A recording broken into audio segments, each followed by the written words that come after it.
Hello friend, स्वागत है आपका अपने यूट्यूब चैनल जी के वर्ल्ड 01 में। इस वीडियो में हम पढ़ेंगे बीएड प्रवेश परीक्षा 2023-24 से सामान्य ज्ञान जीके के 20 मोस्ट इम्पॉर्टेंट क्वेश्चंस पार्ट 7। इसके पहले हमने पार्ट 6 तक कवर किया है। हर पार्ट में हमने 20-20 इम्पॉर्टेंट क्वेश्चन किया है। बीएड प्रवेश परीक्षा में जो बार बार पूछे जाने वाले क्वेश्चन थे, इंपॉर्टेंट क्वेश्चन थे, उस टाइप के क्वेश्चन हमने 6 पार्ट में किया है। अगर सभी पार्ट आपने नहीं देखा है तो जाके चैनल की प्लेलिस्ट में देख लीजिए। बीएड प्रवेश परीक्षा 2023-24 के नाम से प्लेलिस्ट बनी हुई है। तो चलिए शुरू करते हैं पार्ट 7 क्वेश्चन नंबर 1 से। क्वेश्चन नंबर 1, प्राणियों और पादपों की जातियों में अधिकतम विविधता मिलती है। ऑप्शन ए शीतोष्ण पर्णपाती वनों में, ऑप्शन बी उष्ण कटिबंध के आर्द्र वनों में, ऑप्शन सी अत्यधिक प्रदूषित नदियों में, ऑप्शन डी मरुस्थलों और सवाना मैदानों में। तो सही आंसर हो जाएगा आपका ऑप्शन बी, उष्ण कटिबंध के आर्द्र वनों में। प्राणियों और पादपों की जातियों में अधिकतम विविधता उष्ण कटिबंध के आर्द्र वनों में मिलती है। नेक्स्ट क्वेश्चन हो जाएगा आपका क्वेश्चन नंबर 2, ग्रीक लेखकों द्वारा किसे अग्रमीज कहा गया। ऑप्शन ए अजात शत्रु को, ऑप्शन बी कालाशोक को, ऑप्शन सी महापद्मनंद को, ऑप्शन डी घनानंद को। तो सही आंसर हो जाएगा आपका ऑप्शन डी घनानंद को। ग्रीक लेखकों द्वारा घनानंद को अग्रमीज कहा गया। घनानंद को डायोडोरस यूनानी इतिहासकार जो था उसके द्वारा अग्रमस या जनरमस के रूप में जाना जाता है। नेक्स्ट क्वेश्चन हो जाएगा आपका क्वेश्चन नंबर 3, विकास से अभिप्राय है। ऑप्शन ए शारीरिक मानसिक तथा व्यवहारिक संगठन, ऑप्शन बी वातावरण से संबंधित, ऑप्शन सी जीवन पर्यंत संभव, ऑप्शन डी उपर्युक्त सभी। तो सही आंसर हो जाएगा आपका ऑप्शन डी उपर्युक्त सभी। मतलब विकास से शारीरिक मानसिक तथा व्यवहारिक संगठन, वातावरण से संबंधित और जीवन पर्यंत, इन तीनों का अभिप्राय विकास से है।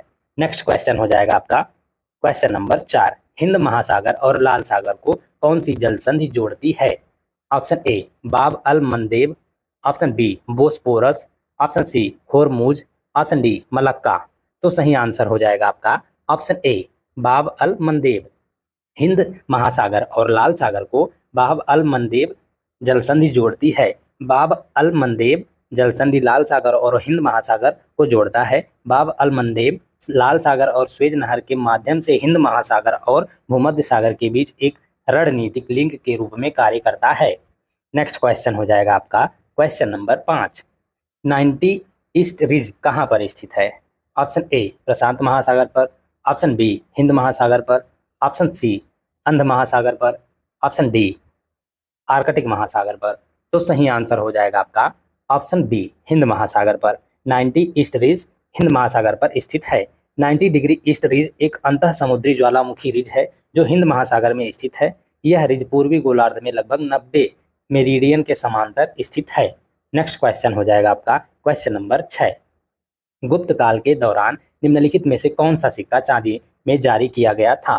ऑप्शन ए काकिनी, ऑप्शन बी रुपया, ऑप्शन सी रूपक, ऑप्शन डी दिनार। तो सही आंसर हो जाएगा आपका ऑप्शन सी रूपक। गुप्त काल के दौरान रूपक जो है वो चांदी का सिक्का जारी किया गया था। गुप्तों द्वारा जारी किए गए चांदी के सिक्कों को रूपक कहा जाता था। नेक्स्ट क्वेश्चन हो जाएगा आपका क्वेश्चन नंबर 7, ज्योतिबा फूले के सत्यशोधक समाज ने 19वीं शताब्दी में क्या प्रयास किए। ऑप्शन ए निचली जातियों को पाखंडपूर्ण ब्राह्मणों और उनके अवसरवादी ग्रंथों से बचाना, ऑप्शन बी जाति व्यवस्था पर प्रहार करना, ऑप्शन सी सतारा में जमींदारी विरोधी और महाजन विरोधी आंदोलन का नेतृत्व, ऑप्शन डी अछूतों के लिए अलग से प्रतिनिधित्व। तो सही आंसर हो जाएगा आपका ऑप्शन ए निचली जातियों को पाखंडपूर्ण ब्राह्मणों और उनके अवसरवादी ग्रंथों से बचाना।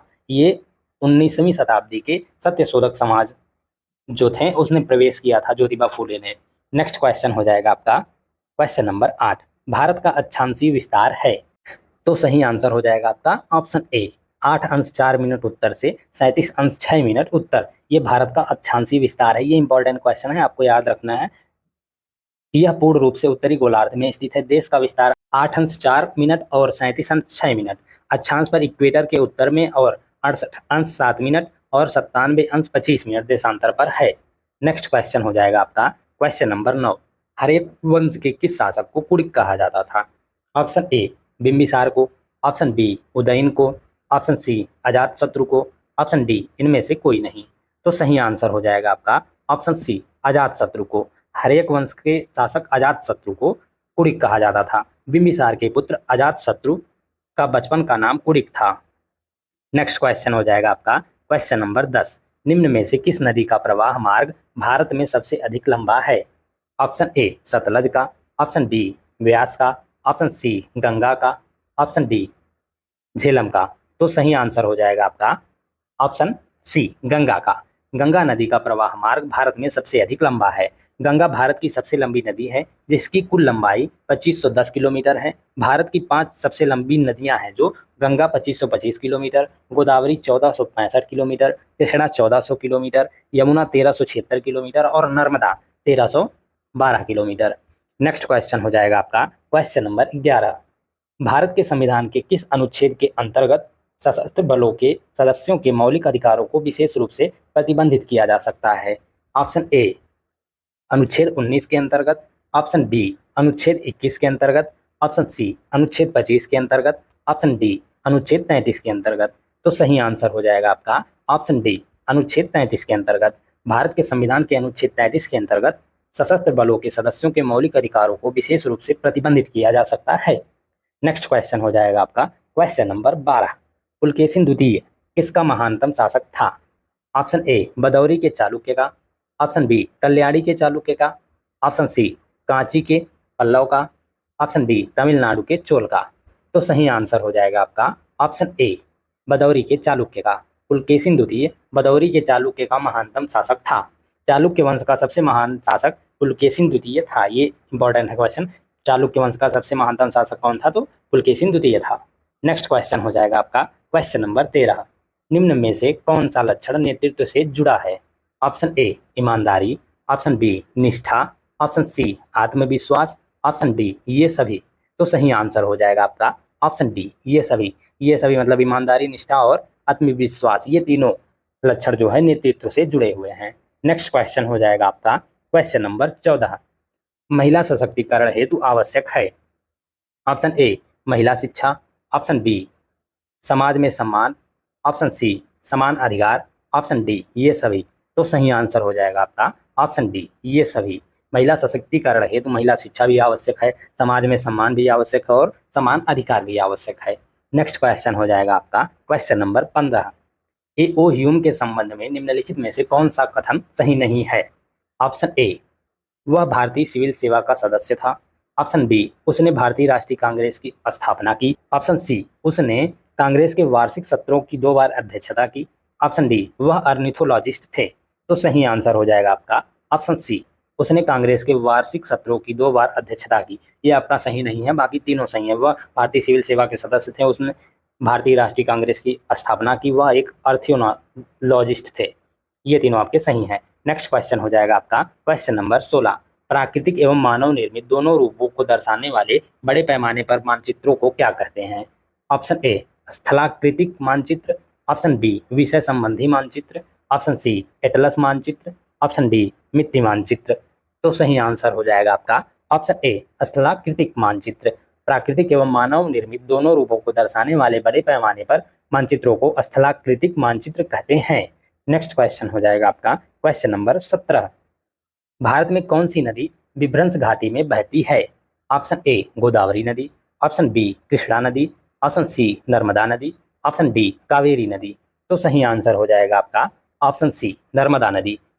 भारत में नर्मदा नदी जो है वो विभ्रंश घाटी में बहती है। नर्मदा नदी के अलावा तापी एकमात्र नदी है जो पश्चिम दिशा में बहती है और एक भ्रंश घाटी से होकर बहती है।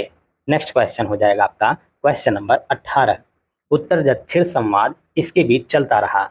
ऑप्शन ए साम्यवादी और गैर साम्यवादी देशों के बीच, ऑप्शन बी उत्तरी एवं दक्षिणी गोलार्ध के देशों के बीच, ऑप्शन सी गुट निरपेक्ष एवं गुट सापेक्ष देशों के बीच, ऑप्शन डी गरीब एवं अमीर देशों के बीच। तो सही आंसर हो जाएगा आपका ऑप्शन डी गरीब एवं अमीर देशों के बीच। उत्तर दक्षिण संवाद गरीब एवं अमीर देशों के बीच चलता रहा है। नई अंतरराष्ट्रीय अर्थव्यवस्था की स्थापना के लिए विकसित और विकासशील देशों में उत्तर दक्षिण संवाद की शुरुआत हुई। नेक्स्ट क्वेश्चन हो जाएगा आपका क्वेश्चन नंबर 19। एजेंडा 21 किससे संबंधित है? ऑप्शन ए रियो पृथ्वी सम्मेलन दस्तावेज से, ऑप्शन बी सामाजिक विकास सम्मेलन से, ऑप्शन सी मानवाधिकार सम्मेलन से, ऑप्शन डी विश्व जनसंख्या सम्मेलन से। तो सही आंसर हो जाएगा आपका ऑप्शन ए रियो पृथ्वी सम्मेलन दस्तावेज से। एजेंडा 21 रियो पृथ्वी सम्मेलन दस्तावेज से संबंधित है। एजेंडा 21 1992 में पर्यावरण और विकास पर संयुक्त राष्ट्र सम्मेलन में विश्व नेताओं द्वारा हस्तांतरित घोषणा है, जो ब्राजील के रियो दी जनेरो में हुई थी। नेक्स्ट क्वेश्चन हो जाएगा आपका क्वेश्चन नंबर 20। सार्क के कुल कितने राष्ट्र सदस्य हैं? Option A 5, option B 6, option C 7, option D 8। तो सही आंसर हो जाएगा आपका ऑप्शन डी 8। सार्क के कुल 8 राष्ट्र सदस्य हैं। इसकी स्थापना 8 दिसंबर 1985 ईस्वी को ढाका में सार्क चार्टर पर हस्ताक्षर के साथ की हुई थी। संगठन का मुख्यालय काठमांडू नेपाल में है। इसके सदस्य देश अफगानिस्तान, बांग्लादेश, भूटान, भारत, मालदीव, नेपाल, पाकिस्तान और श्रीलंका हैं। Thank you guys for watching. इस वीडियो में हमने बीएड एंट्रेंस एग्जाम 2023-24 से सामान्य ज्ञान जीके के 20 most important questions part 7 cover किया है। इसके पहले भी हमने 6 पार्ट तक कवर किया है। हर पार्ट में हमने 20-20 इंपॉर्टेंट क्वेश्चन जीके के जितने भी थे हमने 7 पार्ट तक कवर किया है। अगर 6 पार्ट आपने नहीं देखा है तो जाके चैनल की प्लेलिस्ट में देख लीजिए। बीएड प्रवेश परीक्षा 2023-24 के नाम से प्लेलिस्ट बनी हुई है। इसके नेक्स्ट पार्ट में हम पार्ट 8 कवर करेंगे। उसमें भी हम 20 बहुत ही इंपॉर्टेंट क्वेश्चंस के साथ वीडियो लेके आएंगे। तो वीडियो में कंटिन्यूअस बने रहिएगा and thank you for watching.